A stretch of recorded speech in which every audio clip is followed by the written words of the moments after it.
بسم اللہ الرحمن الرحیم۔ ناظرین، ویلاگ نمبر ہے 163 اور آج اس کی چوتھی قسط ہے۔ معارف القرآن جلد دوم، پیج 114، سورۃ آل عمران نمبر 3 اور آیت نمبر ہے 96۔ ناظرین، قرآن کریم کا ترجمہ، تشریح، تفسیر اور تلاوت روزانہ کی بنیاد پر ہم آپ کے سامنے رکھ رہے ہیں۔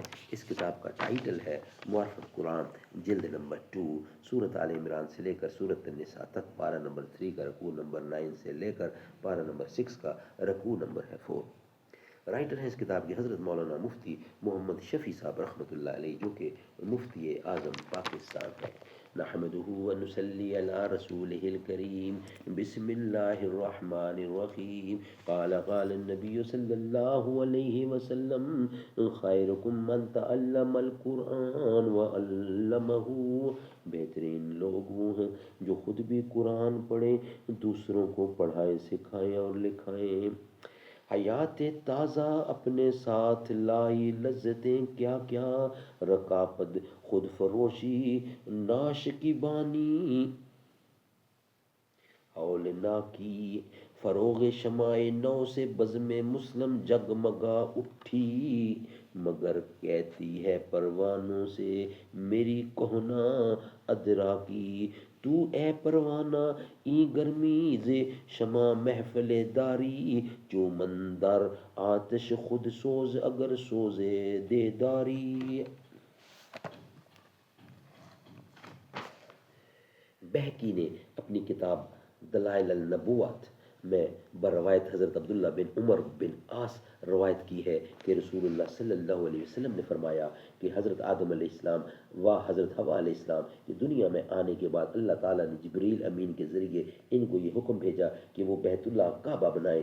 ان حضرات نے حکم کی تعمیل کر لی تو ان کو حکم دیا گیا کہ اس کا طواف کریں، اور ان سے کہا گیا کہ آپ اول الناس یعنی سب سے پہلے انسان ہے، اور یہ گھر اول بیت وضع للناس ہے، یعنی سب سے پہلا گھر جو لوگوں کے لیے مقرر کیا گیا ہے۔ ابن کثیر کا یہ حوالہ ہے، زحفہ ابن کثیر بابن لہیہ ولا نخفی لیس بے متروک الحدیث، یہ بہت بڑا حوالہ ہے، بہت کتابوں کا، اس میں یہی ایک بات لکھی ہے۔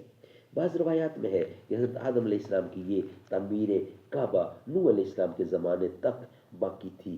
طوفان نوح میں منہدم ہوئی اور اس کے نشانات مٹ گئے۔ اس کے بعد حضرت ابراہیم علیہ السلام نے انہی بنیادوں پر دوبارہ تعمیر کیا۔ پھر ایک مرتبہ کسی حادثہ میں اس کی تعمیر منہدم ہوئی تو قبیلہ جہم کی ایک جماعت نے اس کی تعمیر کی۔ پھر ایک مرتبہ منہدم ہوئی تو امائکہ نے تعمیر کی۔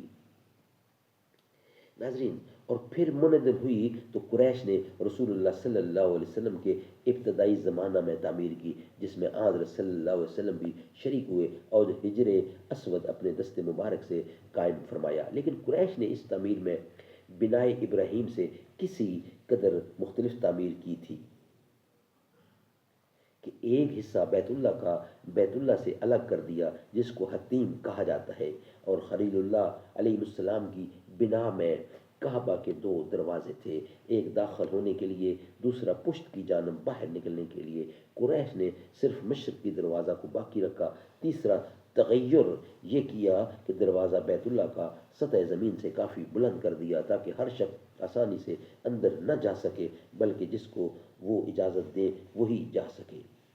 رسول اللہ صلی اللہ علیہ وسلم نے حضرت عائشہ صدیقہ رضی اللہ عنہ سے فرمایا کہ میرا دل چاہتا ہے کہ میں موجودہ تعمیر کو منہدم کر کے اس کو بالکل بنائے ابراہیمی کے مطابق بنا دوں۔ قریش نے جو تصرفات بنائے ابراہیمی کے خلاف کیے ہیں ان کی اصلاح کر دوں، لیکن ناواقف مسلمانوں میں غلط فہمی پیدا ہونے کا خطرہ ہے، اس لیے سر دست اس کو اسی حال پر چھوڑتا ہوں۔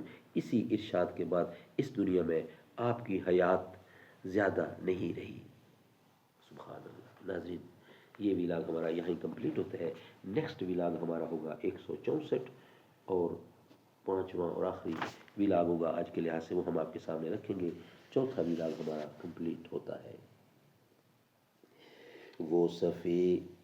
وہ امام صف انبیاء ہیں، ان کا رتبہ بڑوں سے بڑا ہے، کوئی لفظوں میں کیسے بتا دے، ان کے رتبے کی حد ہے تو کیا ہے، ہم نے اپنے بڑوں سے سنا ہے، صرف اللہ ہی ان سے بڑا ہے، وہ جو ایک شہر نور الخدا ہے، جلوہ گاہوں کا ایک سلسلہ ہے، جس کی ہر صبح شمس الضحیٰ ہے، جس کی ہر شام بدر الدجا ہے، سارے نبیوں کے عہدے بڑے ہیں،